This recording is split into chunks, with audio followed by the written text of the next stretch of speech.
Ladies and gentlemen, America round 3. We are facing off against Italy this time. Another slightly stronger team compared to the earlier rounds, although the German team was quite strong. So US hasn't subbed anyone in, so it is the same Raigeki, I Will Conquer, Therxyy, and Austin. The French team has, Italian team has Fra. Haundreyy, who's kind of known as a glitters player, daniilcola, DME. He's played quite a bit of tournaments actually, and cacioimperatore, who I am unfamiliar with, but is 26 OS. So Val is pretty common small team game map. A lot of people like it. You've got these geos here. The mid geos specifically, these are incredibly dangerous for Serb play, and there's a ton of metal here to contest. In terms of starts, we've got Raigeki as arm, spamming wind as the wind continues to go up. I Will Conquer also spamming quite a bit of wind. It seems like everyone's gonna overflow here. We got arm bots here. Therxyy, core bots. Austin, core bots. Imperator, core bots. daniilcola, arm bots. Haundreyy, core bots.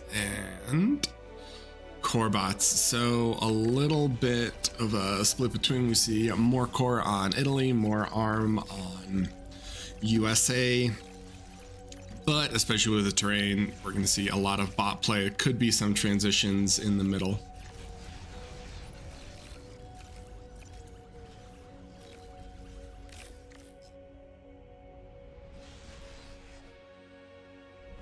And initial ticks out from daniilcola.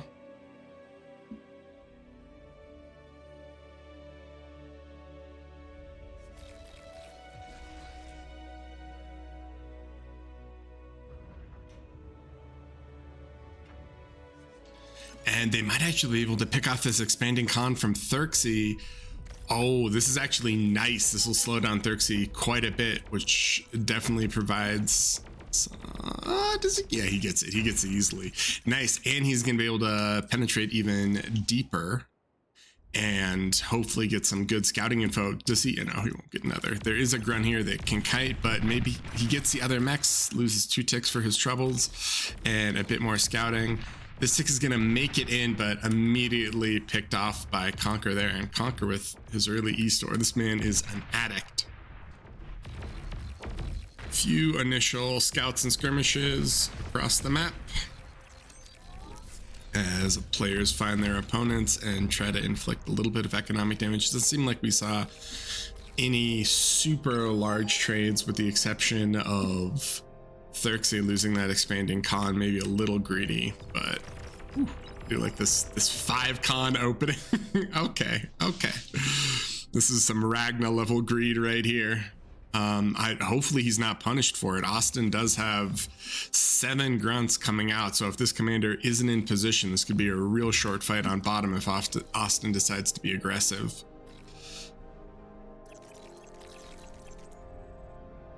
And still just a little bit of back and forth here. Team USA has brought their commanders forward a little bit faster to try to tap a lot of these mexes, and that's reflected in the income value, where the US is leading just a little bit. Therxyy with the classic economic miss micro, creating converters on the front lines. You love to see it. You love to see it. And does Austin... Oh, Austin gets the expanding con on bottom. That is really nice. And he tries to sneak... Raigeki tries to sneak a tick in on top, but it is picked off by that LLT. Thugs and grunts are going to push back the exploratory pawns from Raigeki, so we'll see what happens.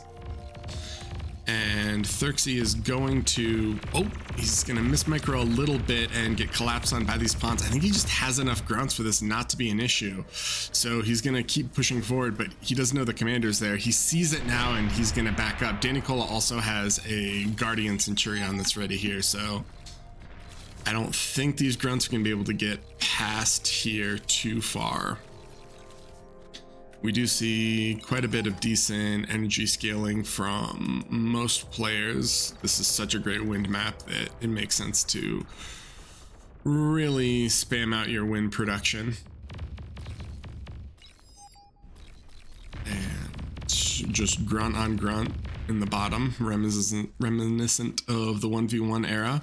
Therxyy with the half-finished LLT, and Conquer ate his lab at home and has this forward bot lab and is just going to start spamming Centurions. Therxyy's little grunt ball here in the middle is creating quite a bit of a headache here. They want to be able to push forward, take this max and hold everything else, but they aren't quite able to. And Haundreyy has grunts, but they're losing. He might lose this expanding con, and if these grunts can get in and snipe a few more mexes, it's going to be a great little economic advantage, but they're running all the way up.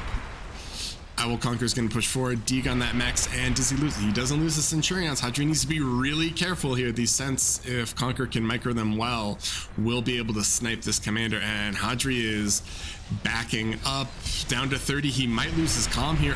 He gets a degun on one, and he gets a degun on the other. Great plays from Haundreyy, recovering mid. If he loses his comm there, it's going to be a little bit scary. Austin has transitioned into a few rocket bots to start chipping away at these LLTs and provide a little bit more range. And we see the two commanders just checking each other out, you know, across the valley, taking in the scenery. Raigeki is a little bit past the midpoint in his lane, but these thugs should be able to rebuke his advances, sniping those LLTs. Maces are out. The mace versus thug matchup is definitely a core favorite, so Raigeki's going to need to put in a little bit of work here to make this happen. And Therxyy got a lot done with those grunts, but the Centurion numbers from daniilcola starting to rise up, so could be a little bit concerning because the grunt versus Cent matchup does not go well if the grunts can't just overwhelm and surround. They need the flanking damage.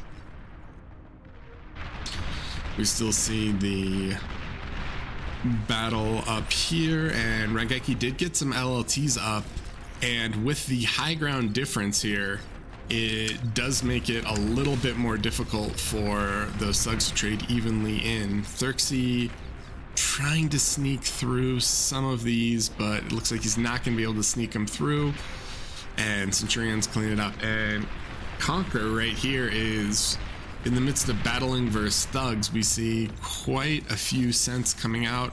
Can Haundreyy is going to be able to sneak these in through the back line. There are some maces waiting. These pawns can get a bit done, maybe. There's LLTs actually.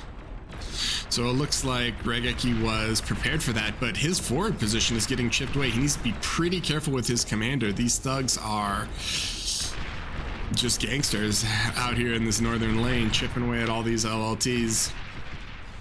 His mirror, though, Austin is leading in rocket bots, and Imperator needs to be careful. If his rockets aren't spread, the splash is going to hit multiple rocket bots, so battle on bottom is pretty tense.